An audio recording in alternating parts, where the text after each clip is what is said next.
उसमें हम वक्त भी ज्यादा देते हैं। और एक स्टूडेंट की सबसे बड़ी गलती यही होती है कि जिस रेशियो में आपका एग्जाम आना है उस रेशियो में आपको घंटे भी देने हों। आप आइडियल एक स्टडी मान के चलिए 6 घंटे। भाई ड्रोन को बंद कर लो, इसको ये ड्रोन वापस उड़ा लो, इसको रख लो अभी थोड़ी देर। यार एक बार बिहार की वीडियो थोड़ी सी पीछे।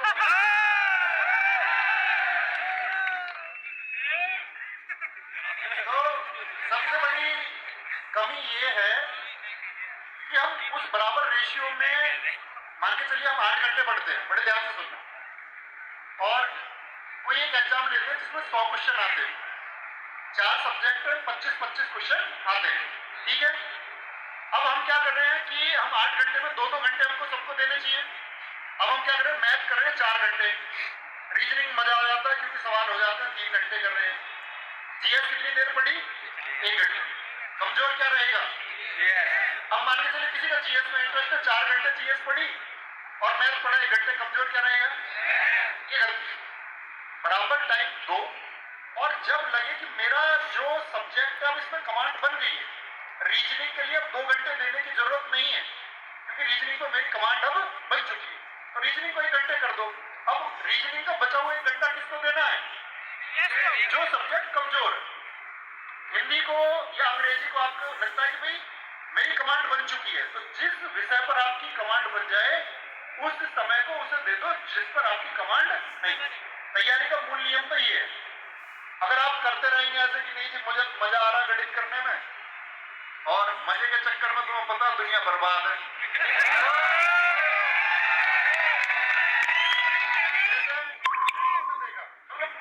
इस एज में रहता ही है एक्साइटमेंट कि लड़की कैसे बोली, वहां से उठ के देख रहे सारे, सर ने आके बोला माँ का फोटो याद कर लेना, सबकी आंखें नीचे, जिंदाबाद जिंदाबाद। मतलब ये चीजें छड़ेगी, मोमेंटरी है। आपको मैं बताऊं कि माँ, पिताजी, घर की हालत, स्थिति जिसको देखनी होती है ना भाई, वो बिगड़ किसी के कहे देखेगा। मेरे कहने से तुम अपने घर की स्थिति देखोगे, तुमसे बड़ा मूर्ख कौन है फिर। अगर मेरे कहने से तुम पढ़ने बैठोगे, कोई बोले कि मुझे तो आपका चेहरा देख के मोटिवेशन आता है और मुझे बहुत अलग लेवल का जुनून आता है, तो सबसे बड़ा मूर्ख है फिर। अगर किसी को देख के तुम्हें लगता है कि मुझे मोटिवेशन आ रहा है, जुनून आ रहा है, मतलब तुमने हमसे पहले आइडेंटिफाई नहीं किया।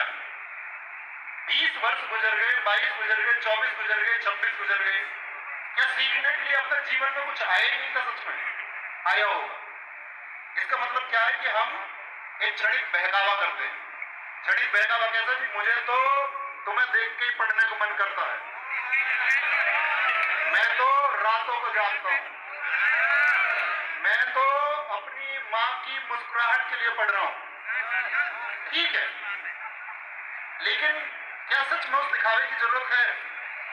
तो भाई सबसे पहले तो दिखावा करना बंद करना होगा। और जो लड़के पढ़ाई के टाइम पर कि जी मुझको फॉलो बैक कर दो, मेरे साथ कॉलैब कर लो, फोटो खींच के भेजूंगा उसको, उससे बोलूंगा नवीन सर से मेरी रोज बात होती है, मेरे बड़े करीबी हैं, तो ये सब चीजों से बचना होगा। अगर जिंदगी की कहते हैं ना कि रियल चीज आपको बनानी है तो रील से तो बचना होगा। तुम कहोगे कि तुम क्यों बना रहे हो, क्योंकि भाई मेरी नजर में शायद हम उस एक लेवल पे पहुंच चुके कि जहां शायद चीजें आरामदायक, ऐसा नहीं कि करने को आगे नहीं है, कुछ करने को बहुत कुछ है। अभी आपका कहीं जाने का ड्रीम होगा तो हमारा भी कहीं पहुंचने का ड्रीम होगा, तो सबका होता है। अच्छा दूसरी चीज क्या है, अब बात करते हैं कि भाई सभी लोग जानते होंगे इस बात को, हल्दी घाटी क्या है, राजस्थान क्या है, ये बताने की जरूरत शायद किसी को है नहीं। और जब हम कभी बताएंगे तो मैं कहता हूँ कि किसी ना किसी का बलिदान छूट भी जाता है। हम किसी एक का नाम लेकर के और किसी एक का नाम लेकर के उसको छोटा नहीं कर सकते। इस देश में, इस राज्य में, इस प्रदेश में हजारों लोगों ने बलिदान दिए, पूरे देश में दिए। उन सबके बलिदानों की बात करें कि हम सीखते क्या है। हम लोग यहाँ राजस्थान में जिक्र कर रहे हैं कि महान महाराणा प्रताप जी का बलिदान क्या है, सब जानते हैं। सीखने की जरूरत है। सीखने की जरूरत यह है कि आपको कभी भी अभाव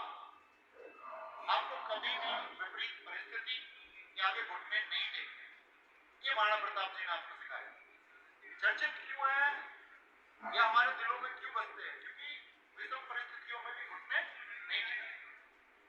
आप में से बहुत सारे लोग हैं, मेरा सिलेक्शन भी हुआ, अभी पिछले भाई ने बोला 0.15 से रह गया, मैं 0.25 से रह गया। ऐसा भी हो सकता है कि आप शायद गवर्नमेंट जॉब के लिए सेलेक्ट हो ही ना पाओ। संभव है ना? मैं यहाँ खड़े होकर झूठ बोलूं कि आप सबकी नौकरी लग जाएगी, ऑटो में पॉसिबल नहीं है ना। शायद लग जाए सबकी, आप सब होनहार होंगे तो सबकी जॉब भी लग जाएगी। लेकिन ऐसा भी तो हो सकता है भाई, शायद हम लोग गवर्नमेंट जॉब में सेलेक्ट ना हो, इसका मतलब जीवन तो खत्म नहीं होता। एक भाई ने बीच में खड़े होकर बड़ा अच्छा लगा, उसने बोला कि मैं पढ़ता नहीं हूँ, मैं सिंगर हूँ। जिंदगी जीनी भी है, प्रेशर क्रिएट नहीं करना दिमाग में। तो जिसे कोई भी स्थिति है, आप लोग अपनी मेहनत पर ध्यान दो कि भाई मुझे मेहनत करनी है, मैंने ये डिजाइन किया है, ये एग्जाम है, इसका सिलेबस ये है, मेरी चीजें क्या सच में तैयार करने के लिए मैं वो वक्त देता हूं जो देना जरूरी है। सच बताना, जब आप लोग रात को आराम की स्थिति में पहुंचते होंगे, और सच ही बताना मतलब खुद को ग्रेट बनाने की कोशिश नहीं करना। आप में से कोई कोई विचार करता है कि मैंने दिन में आज क्या किया? कितने लोग करते हैं? हाथ उठाए जो रात को सच में विचार करते हो कि मैंने आज सच में क्या किया। अब ऐसा तो नहीं 100% सच लोग हाथ उठा रहे हो। क्या ये सच में जरूरी नहीं है कि आप अपने पूरे दिन को जो आप बिता चुके हो उसके बारे में एक बार विचार करें कि जो मैं सोच रहा था मैंने उसके लिए आज काम किया या नहीं किया? सोचना चाहिए।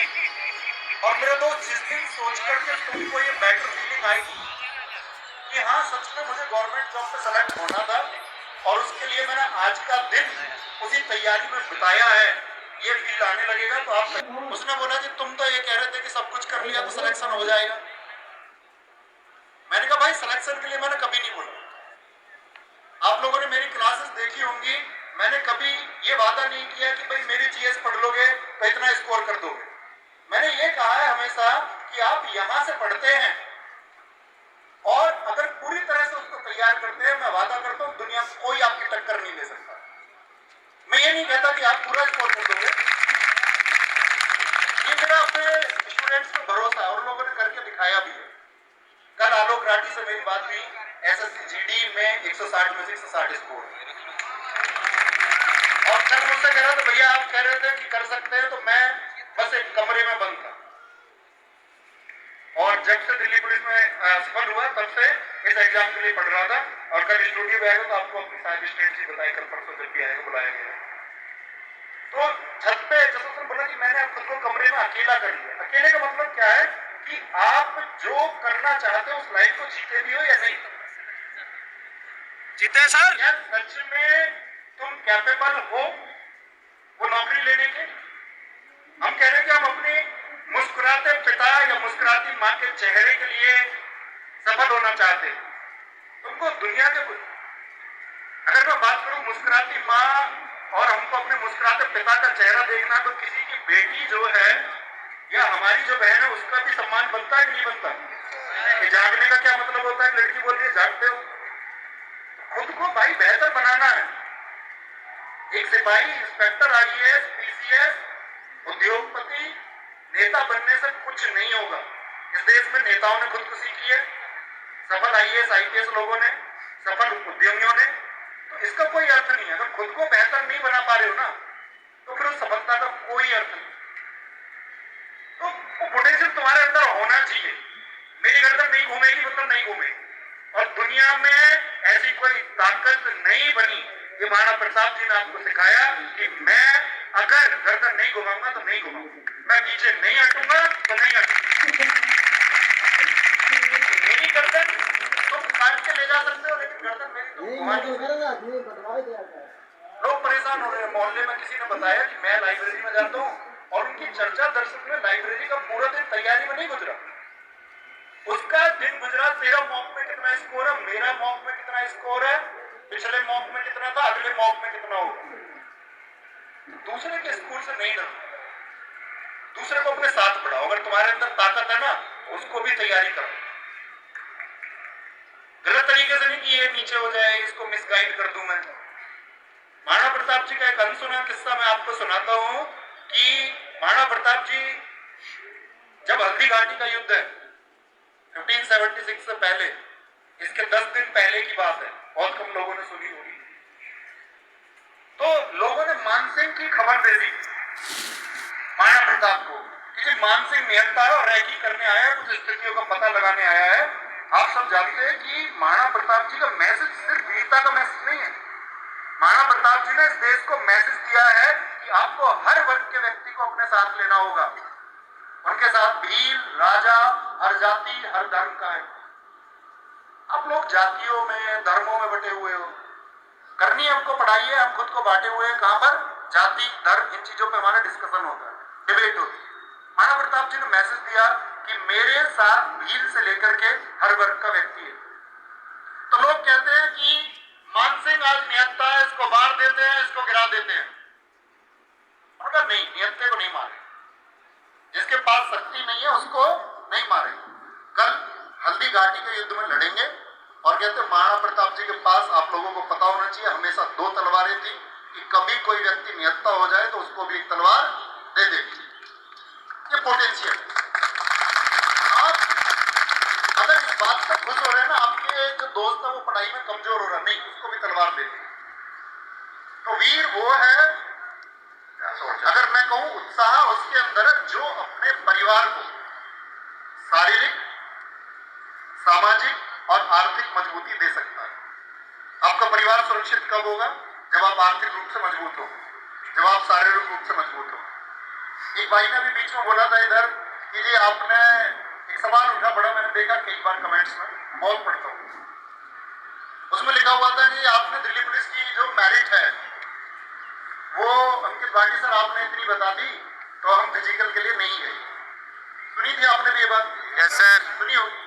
अच्छा ये पूछो तुम, ऐसा भी माइंडसेट क्या हो सकता है अगर वो सारे बच्चे जो कहने से नहीं गए फिजिकल देने, अगर वो सच में चले जाते सब फिजिकल देने, जो ये कह रहे हैं कि मेरा स्कोर इतना था, 75 था 78 था, मैं तो 72 था 70 था, आपकी वजह से नहीं गया, अगर वो सारे चले जाते दौड़ लगा देते सारे, तो क्या मेरिट ऊपर नहीं जाती? तब भी रहते ना। तो आप दूसरे साइड क्यों नहीं सोचते? आपको चीजों की सच्चाई समझनी होगी। फालतू के, मैं हमेशा कहता हूं, फालतू के मोटिवेशन में वो चाहे मैं बोलूं कोई भी बोले उसको कोई अर्थ नहीं, क्योंकि वो क्षणिक हो सकता है, मोमेंटरी हो सकता है।